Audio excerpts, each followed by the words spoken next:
All right, in this video, we're going to move on to another major category of itemized deductions, and that is charitable contributions. So as we go through this, I want you to focus on a few key questions. The first is, does the contribution qualify? Second, what type of contribution is it? And third, are there any limitations on how much can be deducted? If you can answer those three questions, you'll be in really good shape for this deduction. So let's start with what qualifies as a charitable contribution. So a charitable contribution is a donation made to a qualified organization. Now, keyword here is qualified, and that is really important because not every organization counts for tax purposes. In order for a donation to be deductible, it has to be made to an organization that is recognized under the tax law.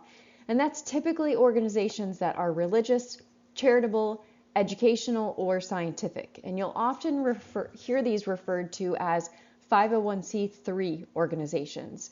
So one of the very first questions you should ask is the organization actually qualified? Because if it's not, then the donation is not deductible. Even if it feels like a charitable gift, or even if it is charitable, for tax purposes, it's not deductible if it's not qualified. Once we know the organization qualifies, the next question is, what exactly was donated? Now, the most straightforward example of a donation is cash. If a taxpayer donates cash to a qualified charity, that is generally deductible, assuming all other requirements are met. But contributions don't always have to be cash. Taxpayers can also donate things like property, clothing, household items, or even investments in things in stock. And this is where things start to get a little more complex because the tax treatment depends on the type of property being donated.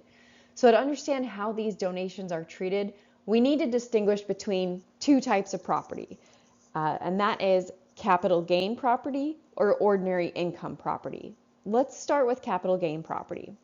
And that is generally property that, if you were to sell it, would produce a long-term capital gain. So hopefully by this time in your accounting career, you know what that means.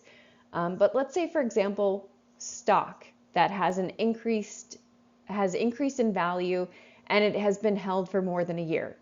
In those cases, the deduction is typically based on the property's fair market value, which is a significant benefit to the person making that donation.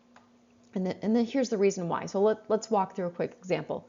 Suppose a taxpayer, they purchased stock for $1,000, and over time that stock has increased in value to $5,000.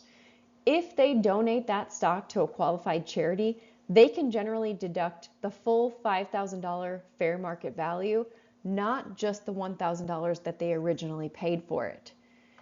At the same time, if they avoid paying tax on that $4,000 gain that would have been recognized if they sold the stock.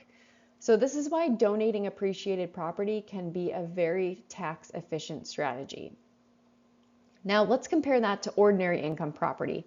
Now this is property that would not generate a capital gain if it were sold, so things like inventory or certain types of business property. In those cases, the deduction is generally limited to the taxpayer's basis, not the fair market value. So using that same idea, if the taxpayer's basis is $1,000, it doesn't matter what the fair market value of that ordinary income property is, they're only going to be allowed to take a deduction for $1,000, even if that property is worth much more. So taking a step back, the key takeaway here is that the type of property matters a lot when determining the amount of the charitable deduction. Okay, now let's talk about limitations on your charitable contributions, because it wouldn't be a deduction if the IRS didn't put some kind of limitation on it.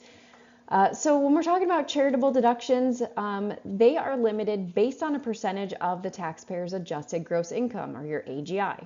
For cash contributions, the general rule is that a taxpayer can deduct up to 60% of their AGI. So for example, if a taxpayer has $100,000 in AGI, the maximum deduction for cash contributions would be $60,000. Now, a natural question is, what happens if they donate more than that? Now, the good news is that excess isn't lost.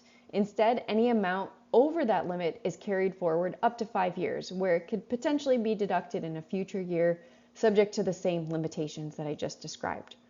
Now, it's important to note that not all contributions have the same limit. For example, when we're dealing with a long-term capital gain property, the limit is generally lower, typically 30% of AGI. So again, the type of contribution directly affects how much can be deducted. Let's walk through a quick example to bring this together.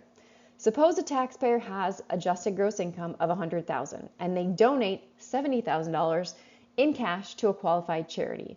We start by applying that 60% limitation rule. 60% of $100,000 is, you guessed it, $60,000. So even if the taxpayer donated $70,000 during the year, they're only going to be able to deduct $60,000 in the current year. Now, what happens to that remaining $10,000? As we said, it's not lost. It can be carried forward, and it can potentially be deducted over the next 5 years. Now, before we move on, I want to point out a very common mistake that students make in this area. A lot of people assume that if you're doing something charitable, it should automatically be deductible, but that's not always the case. One key example is services. You cannot deduct the value of your time or services.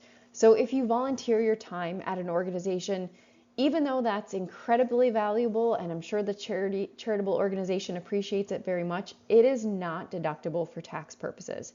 However, there is an important distinction here. While your time isn't deductible, out-of-pocket expenses related to that volunteering may be. So things like your mileage or supplies that you personally pay while volunteering, those can potentially be deducted. So the key takeaway here is that charitable contributions are not only about what was given, but also the type of contribution, the applicable AGI limitation, and whether the contribution qualifies under the rules.